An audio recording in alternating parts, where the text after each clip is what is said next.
에게 생수를 먹이시고 이만큼 예수님이 하신 일이 토라에 강하게 나타나고 있습니다.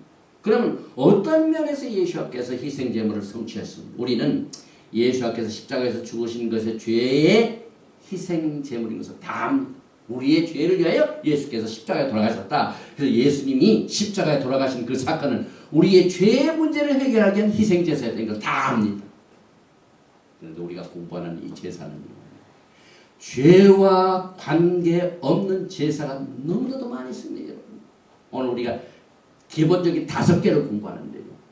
5개 중에 5분의 3은요. 죄와는 관계없습니다. 그래서 이 희생제사가 필요합니다. 번제, 소제, 이 화목제 이것은요. 철저히 죄와는 상관이 없습니다. 그래서 우리가 토라를 회복하여 우리가 배우고 희생제사를 알아야 됩니다. 메시아의 제물은 희생제물을 성취하시고 만족하실 뿐만 아니라 그의 죽으심과 부활은 성전 제사가 레스트할 때 쉴 적의 제물이었습니다. 왜냐하면 성전이 있기 전부터 성막을 짓기 훨씬 전부터 또 오늘이 바이크라 하나님께서 모세를 부르시기 훨씬 전부터 또 모세를 부르셔서 시내산에서 토라를 주시기 훨씬 전부터 언약을 맺으기 훨씬 전부터 믿음의 조상들이 다 제사를 드렸습니다. 그러나 그 제사가 있기 훨씬 전부터 아니 창조 때 아담이 하나님께 범죄하기 전부터 메시아께서 희생제사였습니다. 이 제사 제도가 예수께서 행하신 그 사역은요 훨씬 다릅니다. 여러분. 여기 창조 때부터 죽임을 당한 어린 양의 사건을 요한계시록에 나와 우리가 배우게 되죠. 13장 8절에 죽임을 당한 어린 양의 생명책에 창세 이후로 농명되지 못하고 이 땅에 사는 자들은 다 짐승이 예수와가 십자가에서 이루신 희생제사입니다. 창세 전부터 하나님께서 계획하신 겁니다. 그래서 우리는 그거 혼동을 하면 안 됩니다. 우리가 해야 할 하나님께 가까이 가야 할 하나님께 예배 드릴 때마다 제사 드릴 때마다 하나님이 이렇게 예배를 하라. 이렇게 나를 만나라.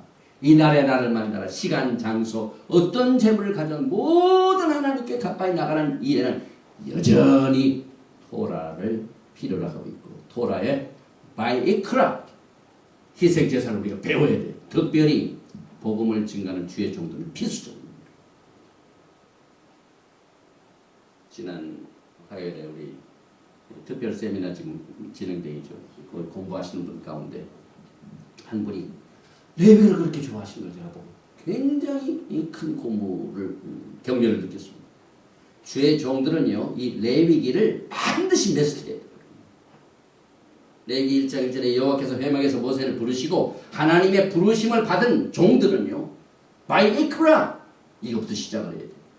그에게 일러 가라사대 이스라엘 자손에게 고하여 이르라 너희 중에 누구든지 여호와께 예물을 드리려거든 생축 중에서 소나 양으로 예물을 드릴지냐. 여기서 히브리 말로 여기에 예물을 드리려거든 지시사항이 나오죠. 이걸 히브리 말로 코르반이라고 합니다. 이건 뭐냐면은 영어나 한국말로 이걸 어떻게 해석할 수가 없어요. 하나님께 나아갈 때 이것을 가까이 가기 위하여 하나님께서는 이것을 원하십니다. 그래서 여기는 그냥 예물 이렇게 번역을 해요. sacrifice, offering. 그런데 이 고르반은 원래 카라브의 어원입니다. 진짜 뜻인데 하나님께 가까이 가기 위한, 접근하기 위한 이것을 말하고 있습니다. 그래서 하나님은 거룩하신 분이시기 때문에 사람이 자신만으로는 하나님께 접근할 수가 없다는 의미를 표현합니다. 시내산에서 하나님께서 다 올라오지 마라. 나를 접근하면 만약에 이 명령을 어기고 넘어오는 자는 어떻게 즉사했습니다. 우리가 나중에 또 공부하지만은요. 초대 대제사장 아론의 두 아들 아비후와 나답이 이 레위기에 나오는 접근 방법을 무시했기 때문에 그대로 죽었습니다.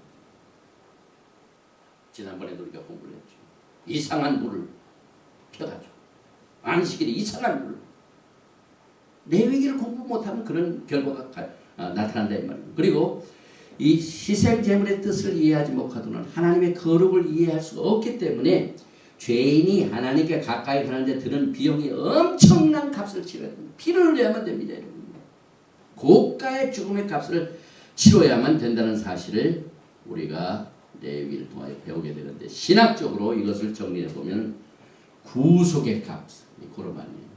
propitiation, 화목, redemption, 구속, atonement, 속죄. 이 모든 것이 전부 우리가 공부하는 예물. 우리가 예물을 가지고 나한테 오려면은 그 예물에 대한 뜻입니다. 그래서 오늘 이 토라 포션의 골자가 됩니다. 이거 자세히 우리가 작년에 제가 설명한 것 같은데요. 오늘은 거기에 배경된 메시지를 중심으로 해서 했기 때문에 이 5가지를 우리가 꼭 기억을 해야 돼요.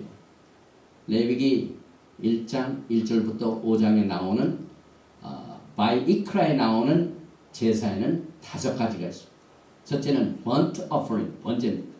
히브리 말로는 올라, 여기에 아인, 밥, 그 다음에 라멧, 헤이, 올라.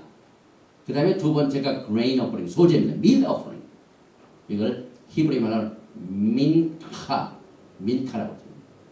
그 다음에 화목제물, peace offering. 이걸 쉘라밈,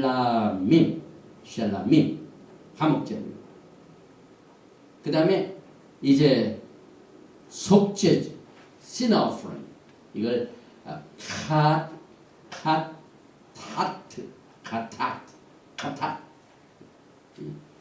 목표를 향하여 명중을 해야 하는데 빗나갔다. 우리의 인생이 빗나간 게 죄입니다. 토라에서는 죄를 일으키기 위해서 이 sin offering 카타트입니다. 그 다음에 guilty offering 속번제. 이건 아샴. 그래서 오늘 번제, 소제, 화목제, 속제, 속번제 5가지입니다. 히브리 말로는 올라 번제입니다. 민하 소제입니다. 쉘라밈 화목제입니다. 카타 속제입니다. 그 다음에 아샴 속번제. 이 5가지를 우리 머리에 잘 두고 이것만 우리가 다 알아도 상당한 히브리 뿌리를 우리가 지금 공부하고 있습니다. 여기에 이제 특별히 레위기 2장 13절에 내 모든 소제물에 소금을 치라. 내 하나님의 언약의 소금을 내 소제에서 빼지 못할지니 내 모든 예물에 소금을 들을지니라. 우리 한국의 풍습하고는 정반대죠. 그러니까 이 미신들이요, 다른 종교들이 다 그냥 저희들이 만드는 게 아니라 하나님의 토라의 말씀을 적당히 뒤틀어 소금 친다는 거예요. 한국 사람들은 정반대로 생각해요. 그러나 토라에서는 이 소금 치는 게 굉장히 중요합니다. 소제물과 모든 예물에 하나님의 영원한 언약의 영원성을 나타내기 위하여 소금이 영원하지 않습니다. 썩지 않도록 부패를 방지하지 않습니다. 좋은 겁니다. 그래서 메시아의 유대인들이 에랍 슈바 때 뭘 합니까?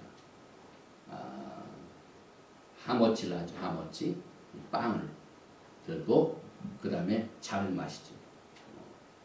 그걸 할 적에 빵을 이 칼라브레드를 2개를 딱 자릅니다. 왜냐하면 하나님께서 안식일날 절에는 2개를 주셨기 때문에 안식일을 일하지 말라. 그래서 그 전날에 2개를 주셨어요. 그리고 난 뒤에 그 2개 빵에다가 뭘 합니까? 꼭 소금을 칩니다. 이 언약은 영원하다는 겁니다. 소금이 변창게 해주지 않습니까? 그래서 이 창조자의 언약을 여기에서 언약을 상기시켜 줍니다. 민수기 18장 19절 이스라엘 자손이 여호와께 거제로 드리는 이 모든 선물은 내가 영영한 음식으로 너와 내 자녀에게 주노니 이는 여호와 앞에 너와 내 후손에게 변하지 않는 소금 언약이니 영원한 소금 언약. 역대하 13장 5절에 이스라엘 하나님 여호와께서 소금 언약으로 이스라엘 나라를 영원히 다윗과 그 자손에게 주신 것을 너희가 알 것이 아니냐. 소금이 들어가면 영원하다는, 변치 않다는 걸 말합니다. 예수와 하마시아는 어제나 오늘이나 영원토록 소금 언약, 변치 않으시니다. 그리고 이 카타트, 속죄제를 보면은요, 발음하기가 굉장히 힘든 히브리 말이죠. 이게 한국 사람들이 제일 힘든. 그 다음에 유대인들이, 본토 유대인들의 발음이 정확한. 이 목에서 나오는 소리죠. 그 다음에 요 테트가 뭡니까? 이거 연결해 카트타, 카타 이런데 레위기 4장 3절에 만일 기름 부음을 받은 제사장이, 목사님, 사역하는 사람들이 범죄하여 백성으로 죄를 잊게 하였으면 그 범한 죄를 인하여 흠없는 수송아지, 제사장이 죄를 지면 가장 비싼 제물로 듭니다. 송아지 한 마리 얼마인 줄 아십니까? 작년에 저 유타의 하우스 오브 아론, 송아지를 기는 우리 졸업식에도 오신 분, 그분이 있었죠. 소가 굉장히 비싸더라고요. 속기는. 한번 죄 한번 속죄하려면요, 엄청 값을 치고. 그래서 이게 속죄제인데, 죄를 흠없는 소송아지 속죄제물을 삼아 여호와께 드릴지니 곧 그 소송아지를 회막문 여호와 앞으로 끌어다가 그 소송아지 머리에 안수하고 그것을 여호와 앞에서 잡을 것이요. 항상 여기 여호와 앞을 때 회막문. 오늘 우리가 모세를 하나님께서 어디에 부르셨다고요? 회막에서 성막을 지셨는데, 성막이 이제는 성막을 짓고 난 뒤에는 회막으로 변합니다. 왜냐하면 성막에는 하나님이 계시고 하나님께서 백성들과 같이 거시하여 성막을 지으라고 하셨기 때문에 성막을 짓고 난 뒤에는 백성들과 만나셔야 되죠. 만나서 모에드, 회막이라 했습니다. 그리고 그 여호와 앞을 여기 회막문 여호와 앞으로 끌어다가 그 수송아지 머리에 안수하고 그것을 여호와 앞에 잡을 것이요. 그래서 속죄제는 어떤 사람이 부지중에 지은 수혜를 속죄함 받게 하여 제사장, 전 백성, 왕, 평민들이 하는 속죄 제물인데, 이 속죄제를 드릴 적에 우리가 회막문 앞으로 가야 하는 개념이 레위기를 통해 또 가르칩니다. 그런데 이 회막문 개념은요, 토라를 공부하면 이해할 수가 없어요. 왜 하나님께서 백성들을 건져내시고 난 뒤에 50을 위해 토라 주시고, 토라 주실 뿐만 아니라 성막을 짓게 하시고, 성막 2년째 정월 초하루 니산 1월 1일에 딱 그 성막을 딱 완성하는데 하나님의 영광이 임했습니다. 그리고 오늘 바이크라 모세를 부르셨습니다. 어서 회막문 앞에서.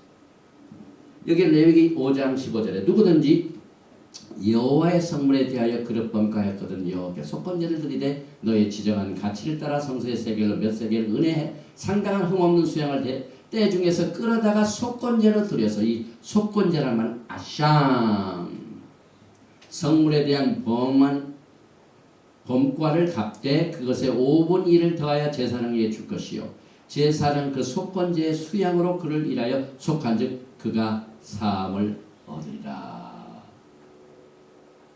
이 지정한 가치를 따라 성수의 세계를, 그러니까 하나님께서는요, 백성들을 인도하시고 하나님의 그 성품을, 이 예물을 가져온 것을 통하여 나는 이러이러한 하나님이다, 하나님의 성품을 배우게 하셨습니다.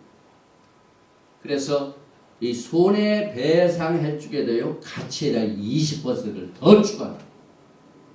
다른 사람에게 손해를 끼쳤으면은 내가 갚을 때는 속골잼을 들 뿐만 아니라 그 손해배상에서 20%를 더해 갚아주라. 이 하나님이 공의의 하나님입니다.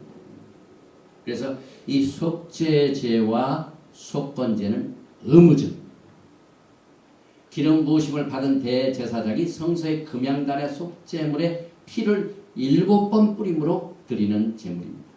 또 기름은 제단에 태우고 희생물의 가죽, 살, 내장은 영문 밖으로 가져다가 태웁니다. 그래서 히브리서 말씀에 그것을 설명을 하고 있죠. 히브리서 13장 10절에 우리에게 제단이 있는데 그 위에 있는 제물은 장막에서 섬기는 자들이 이 제단에서 먹을 권이 없나니. 히브리서 언제 기록이 됐습니까? 예수께서 부활하고 승천하시고 오순절 교회가 하나님의 언약을 리뉴, 교회가 새 언약을 다시 리뉴 해가지고 복음을 증거하고 한참 후에 히브리서가 있습니다. 그래서 이는 죄를 위한 짐승의 피는 대제사장이 가지고 성소에 들어가고 그 육체는 영문 밖에서 불사름이니라. 그러므로 예수와도 자기 피로써 백성을 거룩히 하려고 성문 밖에서 고난을 받은, 우리가 예수와를 더 잘하기 위해 레위기를 배워야 돼요. 또 여기에 계속되는 말이죠. 회막문. 또 레위기 4장 4절에 곧 그 수송아지를 회막문 여호와 앞으로 끌어다가 그 수송아지 머리에 안수하고 회막문, 아까도 강조를 했는데 이거하고 연결이 된 게 문지방 언약입니다. 하나님의 문지방이 있다. 회막문이 문지방. 거기 들어올 때는요 반드시 그 주인이 허락을 해야 들어요. 허락 안 하고 들어가면 어떻게 됩니까? 우리가 살면서도요, 지금 미국에서 어떤 사람이 그 집을요 허락도 없이 들어가려고 하면 총을 가진 사람이 먼저 쏩니다. 몇 년 전에 그런 일이 있었어요. 일본 유학생이 어떤 미국 집 앞에 가지고 어슬렁어슬렁 하다가 가라고 했더니 안 가고 하니까 그 주인이 총으로 쐈어요. 재판을 했는데 자기 방. 그러니까 이 문지방이라는 게 굉장히 중요합니다. 성막이 이렇게 있죠. 울타리가 있죠. 울타리는 성막 뜰이 있죠. 제일 첫 번째 노제단 있죠. 물두멍이 있죠. 여기 성막 들어간 문 앞, 여기 회막. 여기서 하나님이 만나주시고 여기서 재물을 먼저 가진 사람들 다 또 피를 뿌리고 피를 흘리고 하는 모든 이 회막문 문터 언약, 이것을 우리가 레위기에서 배우죠. 이 성전이 이 솔로몬 성전인데 솔로몬 성전에 여기가 회막입니다. 제단 있고 물두멍 있고 제사장이 여기 앉아 있죠. 그래서 회막문 앞에서 아론이 백성들에게 축복기도를 했어요. 백성들 축복기도를 할 적에 여기 손 모습이 어떻게 됩니까? 양쪽 손에 한 손이 전부 신. 제가 아론의 축복기도를 할 적에 이렇게 하지 않습니까? 제가 마이크 때문에 둘 못하는데 이게 엘샤다이 전능하신 하나님 신자, 이 신자 둘을 백성들 앞에다 딱 해가지고 회막문 앞에서 신 축복기도를 했습니다. 시리아나 애국 같은 중동의 전통 문화를 보면은 한 가정이 어떤 사람을 양자로 받으려면 햄축을 죽여 그 피를 집에 문지방에 바른다고. 전부 토라에서 나온 개념입니다. 그리고 그 사람이 문지방을 넘어서는 순간부터 그때부터 자기시고. 여기 우리 매주사 한 것도 바로 그거 문지방 언약입니다. 이 매주사에 그게 문지방이니까 여기에 들어온 자는 모두가 다 이 가정에서 환영을 받고 평강을 누린 겁니다. 그러나 여기에 허락을 받지 않으면 그렇게 할 수가 없죠. 평강을 누릴 수가 없죠. 예수께서 이 우리가 오늘 회막문이라는 바이크라에서 모세를 부르신 그 장소의 개념을 요한복음 10장에서 가르치셨습니다. 요한복음 10장에 보면은 내가 진실로 너에게 이르노니 양의 우리의 문으로 들어가지 아니하고 예수와의 그 문지방으로 정식으로 안 들어오고 다른 데로 넘어가는 자는 뭡니까? 절도요 강도요 또 문으로 들어가는 이가 양의 목자라. 회막문 앞에서 만나오는 자가 진짜 내가 만난 사람. 하나님이 만나시는 장소를 분명히 문지기는 그를 위하여 문을 열고 양은 그의 음성을 듣나니 그가 자기 양의 이름을 각각 불러 인도하여 냅니다. 목자와 양의 관계도 문지기가 있어요. 여기 보니까 여기도 처음에 문이죠. 그 다음에 여기도 문이죠. 또 여기도 문이죠. 문이 몇 번 나옵니까? 이것은 우리가 토라를 공부하면 더 자세히 알 수가 있습니다.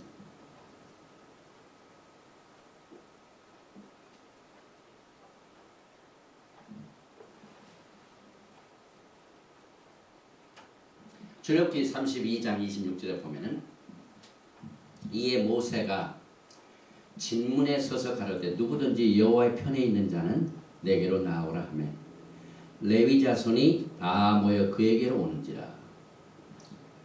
또 동을 줄 때에 여인이 그 주인의 우고한 그 사람의 집 문에 이르러 엎드려서 받기까지 거기 누웠더라.